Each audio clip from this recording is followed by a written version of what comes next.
আজকে শুক্রবার, সেই বৃষ্টি হচ্ছে এখানে। আমাদের মামার বাড়িতে একটি মরশুমারি প্রোগ্রাম হচ্ছে।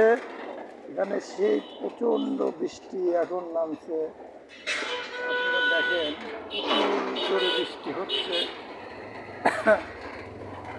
আর এটা হচ্ছে ব্যস্ততম শহরের রাস্তা, এখানে প্রচুর যানজট হয় মাঝে মাঝে।